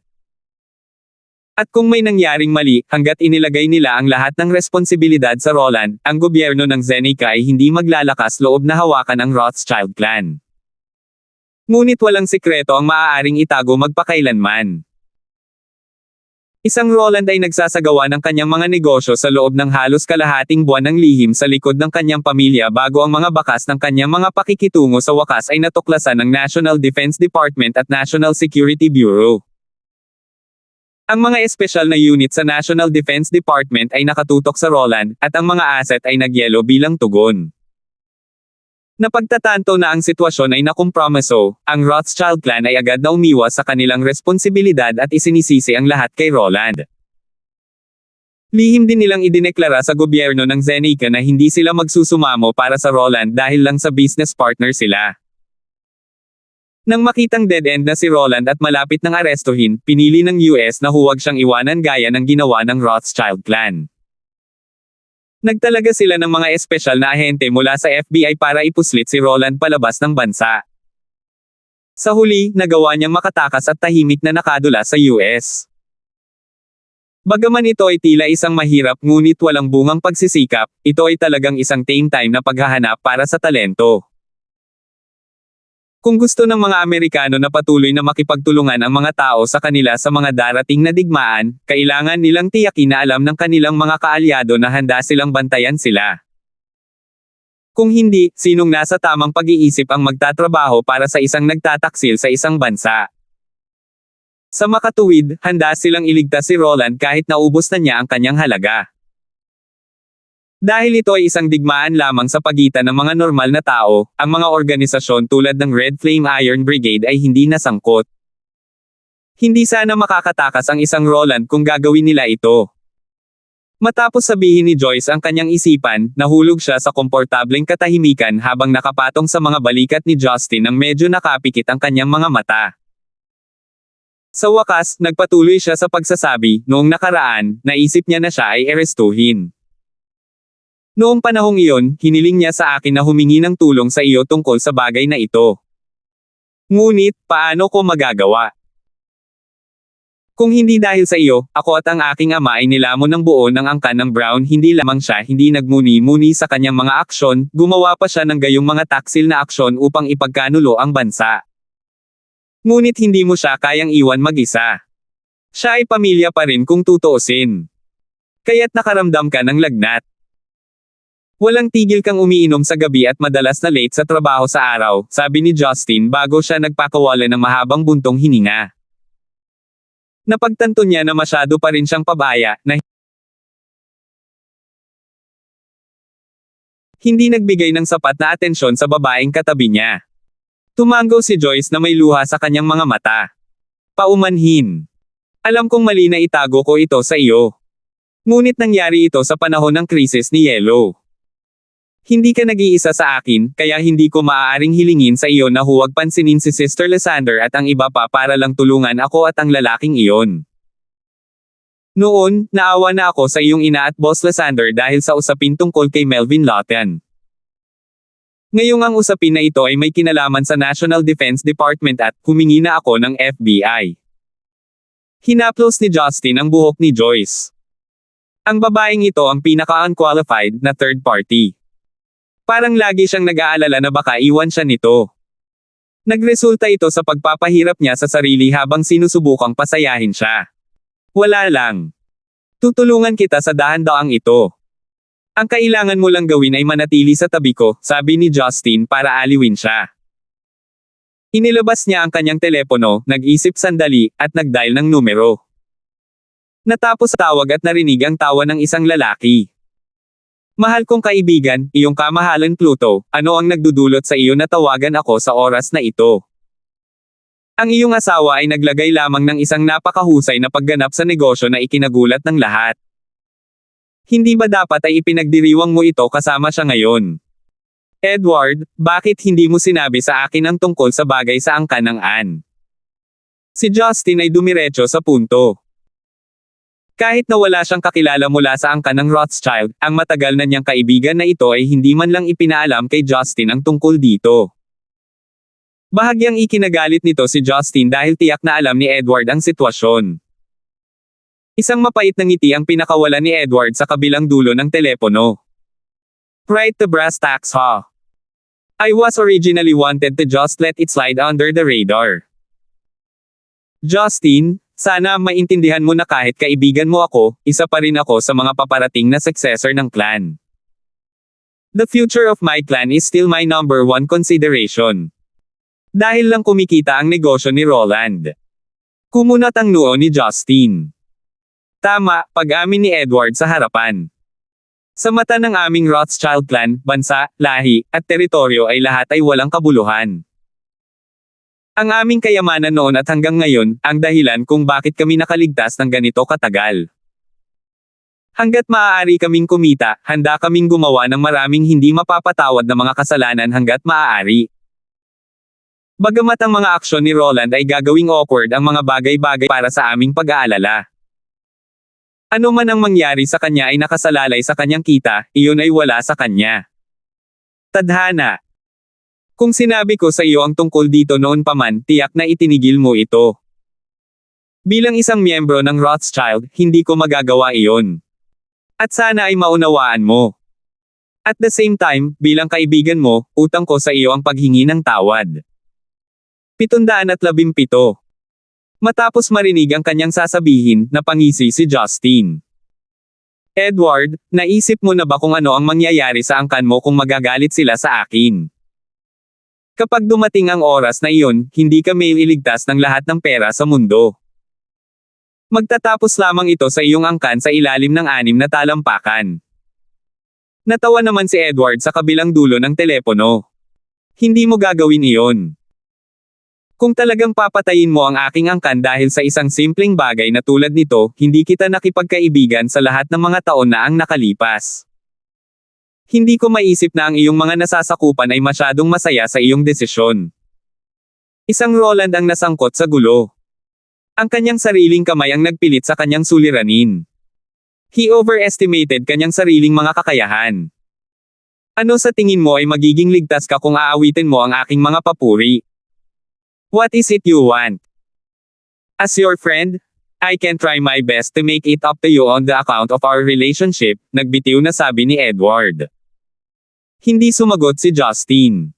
Sa halip, ibinaba niya kaagad ang telepono. Gawin mo ako. Wala akong kailangan. Ano ang mapapala mo sa akin? Napaisip si Justin. Ngunit alam ni Justin na tama si Edward tungkol dito. Kung hindi dahil sa sarili niyang kasakiman, hindi mapupunta si Roland sa ganoong sitwasyon. Kahit na pagkatapos kung hayaan siyang kunin ang Brown clan, at tulungan siyang gawin ang Ann clan na pangalawang pinakamalaking clan sa Stonegate, ang kanyang kasakiman ay hindi pa rin nasisiyahan. Hinamak ni Justin. Si Joyce na nakaupo sa tabi niya ay may kaawa-awa sa mukha nito. I was too late. Sa oras na nasagasaan ko ang insidente, hindi bababa sa 100 barko ng ipinagbabawal na produkto ang nai-export niya sa Pilipinas. May lakas pa rin siyang loob na sabihin na okay lang basta nandyan ka. Pero sa oras na umabot ang mga pangyayari sa South, hindi na niya nagawang harapin ka. Sa halip, hiniling niya sa akin na lumapit sa iyo at humingi ng tulong sa kanya. At least matalino siya para hindi pumunta. Kung talagang humarap siya sa akin, hindi ko siya bibitawan para lang sa iyo. Papatayin ko siya sa kinatatayuan niya. Isang mabangis na tingin ang bumungad sa mga mata ni Justin. Hindi alam ni Joyce ang sasabihin. Desperadong tanong niya, so ano ang gagawin natin ngayon? Yung mga kamag-anak mo. Hindi ba sila sabik na hatiin ang yaman ng pamilya? Ayusin muna natin ang mga bagay na iyon, walang pakialam na sabi ni Justin. Ang titig ni Joyce ay puno ng pag-aalinlangan at pagkabalisa. Ngunit wala siya sa posisyon na ipahayag ang kanyang mga opinyon. Tango lang ang naitango niya sa ulo. Matapos kunin ng Ann clan ang Brown clan, ang kanilang kapangyarihan ay tumaas ng husto. Lumipat sila sa isang marangyang mansyon sa kanayunan na nag-aalok ng magagandang tanawin. Ang geographical na lokasyon ng ari-arian ay partikular na pinili ng isang master ng Feng Shui. Ito ay upang matiyak ang kanilang patuloy na tagumpay sa mga darating na taon. Sa oras na huminto ang kanilang sasakyan sa harap ng Ann residence, mahigit 10 luxury cars na ang nakaparada sa paligid. Sa paghahambing, ang Porsche Cayenne ng Joyce ay may higit na pagkakatulad sa kotse ng isang karaniwang tao kaysa sa mga kamag-anak niya. Ang iyong mga kamag-anak ay lahat ay medyo mayayaman, nanunuyang sabi ni Justin habang sinusuri ang mga sasakyan. Nagsalubong ang kilay ni Joyce. Ang aming Ann clan ay hindi lamang nasa ilalim ng kontrol ng aking ama.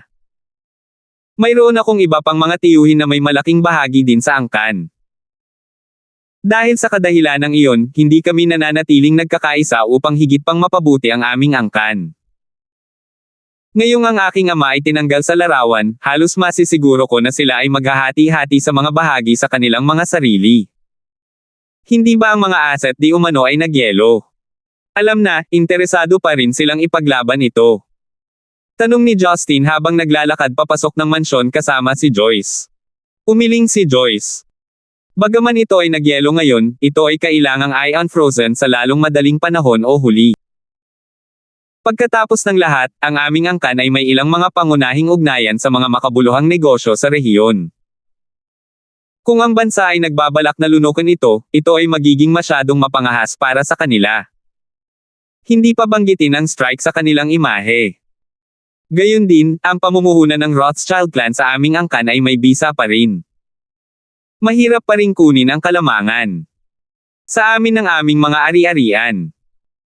Habang nagsasalita pa sina Justin at Joyce, dinala sila ng ilang katulong sa loob ng bulwagan ng mansyon.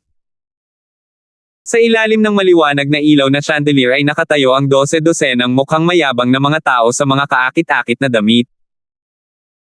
Lahat sila ay umiinom ng red wine o tsaa habang nakaupo sa mga sofa at upuan sa sala, naghihintay sa pagbabalik ni Joyce. Hindi na kailangang sabihin, bahagyang natarante sila nang pumasok si Joyce sa silid kasama ang isang hindi kilalang lalaki sa kanyang tabi. Ngunit sa huli, pinili nilang huwag pansinin ang bagay na iyon. Sa halip, tumayo silang lahat pagkatapos magpalitan ng tingin sa isa't isa. Lumapit sa kanila ang isang medyo may edad na lalaki na kamukha ni Roland. Ngunit siya ay mas bata at mas matangkad kaysa kay Roland.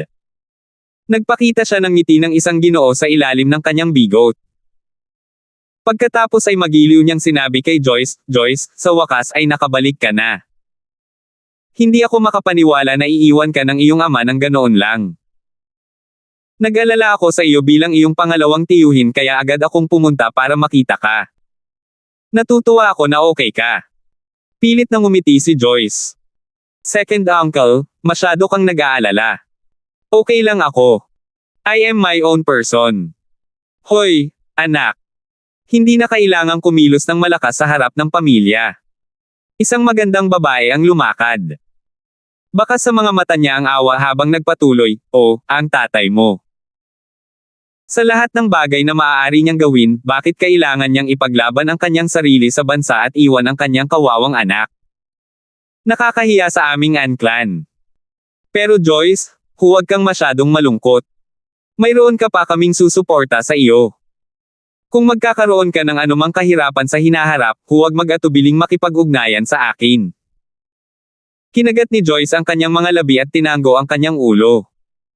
"Salamat po, tita. Ayos lang po ako. Gabing-gabi na kayong lahat dumating. Pagod na siguro kayo. Bakit hindi kayo magpahinga? May mga bakanteng kwarto kami dito na pwede ninyong tutuluyan." Nagpalitan ng tingin ang ilang matatanda. Isang medyo may edad na lalaki ang nagsabi na may malamig na ngiti, "Aking pamangkin na si Joyce, nasa kritikal na panahon tayo. Laging may oras para magpahinga mamaya. Sa totoo lang, marami sa atin ang may iniisip na pag-uusapan." "Pakituloy, ika-6 na tiyo," sabi ni Joyce. Ang ika-6 na tiyuhin na ito ay tila tagapagsalita ng grupo. "Joyce, dapat ay alam mo na ang lahat ng ating mga ari-arian ay nagyelo. Bilang mga negosyante mismo, nakikita natin ang bagay na ito ay medyo nakakabagabag para sa ating kinabukasan. Ang mga negosyong iyon ay ipinasa mula sa ating mga ninuno. Paano tayo uupo habang ito ay nahuhulog sa mga pagkasira? Kaya naman, ako, bilang iyong pangalawang tiyuhin, at ang iyong ikatlong tiyahin ay nakipag-usap sa ilang mga pinuno. Hanggat maaari, sa ganitong paraan, may pagpapatuloy namin ang aming mga negosyo sa lalong madaling panahon." Isang tingin ng realisasyon ang sumilay sa mga mata ni Joyce, ngunit gayon pa man, tinanong niya, "Anong mga kondisyon?" Ang ika-6 na tiyuhin ay nagsabi na may halong damdamin, sinabi ng mga pinuno na kung ang pangunahing pamilya ng angkan ng na ang aming panganay na kapatid, ay maaaring ibigay ang kanyang mga bahagi at isuko ang kanyang posisyon bilang chairman ng lupon, magiging napakabait nila upang hindi iugnay ang buong angkan sa taksil. Si Justin na nakikinig sa kanilang pag-uusap sa tabi sa lahat ng ito ay tumawa sa kanyang manggas matapos marinig ang kanyang mga salita. Maging ang clan ay nag-iisa sa isa't isa. Parang pinaghandaan ang lahat. Hindi kasalanan ng FBI na ang mga aksyon ni Roland ay natuklasan ng National Defense Department, ngunit isang tao mula sa loob ng Anclan ay tiyak na nagbigay ng tip sa kanila, naisip ni Justin. Ang si Joyce, syempre, ay may parehong mga haka-haka. Kung hindi, paano nakahanap ng solusyon ang mga taong ito ng ganito kabilis kung kailan lamang naipuslit si Roland palabas ng bansa? Aking pamangkin, maingat na sinabi ng pangalawang tiyuhin, kahit na ayaw naming gawin ito, ano pa ang mga pagpipilian namin. Si kuya ay napakalubha na sa krimen ngayon na wala na kaming posisyon na makipagtalo kahit na siya ay pinagkaita ng kanyang kapangyarihang pampulitika at lahat ng kanyang mga ari-arian. Dapat tayong lubos na magpasalamat na ang gobyerno ay naging maawain sa ating mga ari-arian, at iniwan ang mga ito. Bakit? Isang mahinang tawa ang pinakawalan ni Joyce, na pinagmamasdan ng lahat ng tao sa silid. Kaya naman bilang unang tao sa linya na magmana ng kanyang mga ari-arian, lahat kayo ay umaasa na isuko ko ang bahagi ko sa shares para makuha ng isang clan ang tiwala ng gobyerno, tama ba ako? Joyce, matalino ka mula pa noong bata ka. Lagi kang may kakaibang kakayahan na kunin ang mga bagay-bagay, papuri ng pangalawang tiyuhin. Napawi ang ngiti ni Joyce. Paano kung hindi ako pumayag? Naninigas ang lahat ng ekspresyon nila sa biglang pagbabago ng ugali niya. Nabalot ng katahimikan bago tumawa ang napakarilag na babae at sinabing, mahal na pamangkin na si Joyce, bagamat mahal na mahal ka ni tita, hindi ko kayang pumikit sa bagay na tulad nito. Ito ay para sa kapakanan ng ating Anclan. Pumayag ka man o hindi, kailangan mong isuko ang mga bahagi. Habang sinasabi niya iyon, pinalakpakan ng babae ang kanyang mga kamay, at isang lalaking nakasut ang pumasok sa silid na may dalang portfolio sa kanyang kamay.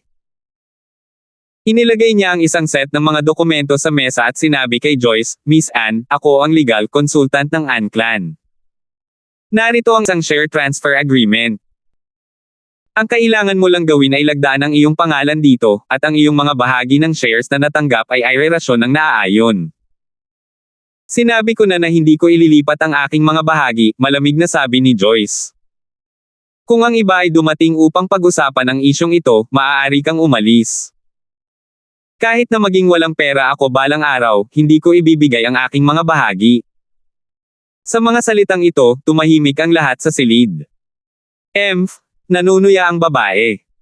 Talagang iniisip mo na bagay ka ha?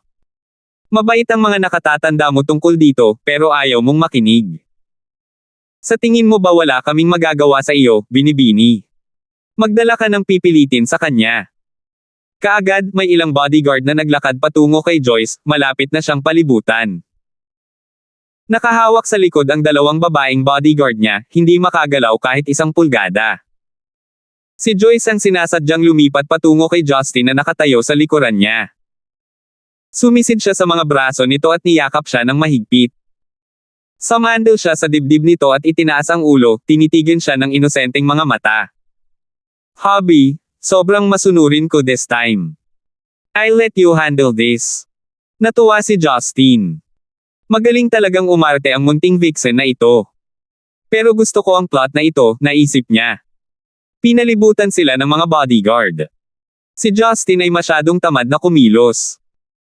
Naglabas siya ng malakas na singsing ng hangin mula sa loob ng kanyang katawan, at agad na winalis ang matipunong mga bodyguard sa kanilang mga paa. Kung mas maunlad ang kanyang paglilinang, hindi gaanong interesado si Justin na magkaroon ng anumang uri ng pakikipag-ugnayan sa katawan. Sa kabila ng pag-alam na makapangyarihan si Justin, hindi inaasahan ni Joyce na maaalis sila ng kanyang kasintahan ng hindi gumagalaw kahit isang pulgada. Laking gulat niya at nagulat na siya ay nagtanim ng isang mapusok na halik sa mukha nito. Then she chuckled and said, Hubby, ang galing mo. Sinadya niya itong sabihin ng malakas para marinig ito ng lahat ng tiyuhin niya sa silid. Malinaw, sinabi niya ito na may intensyon na magalit sa kanila. Ang simpleng pag-atake ay sapat na upang magdulot ng takot sa puso ng mga tao sa silid. Hindi nila namamalayan na umatras ng ilang hakbang. Ang pangalawang tiyuhin, na ngayon ay mukhang namumutla na, ay nagsabi sa paos na boses, sino ka? Bakit ka nakikialam sa mga bagay ng ating angkan? May mali ba sa utak mo? O may mali rin ba sa tenga mo?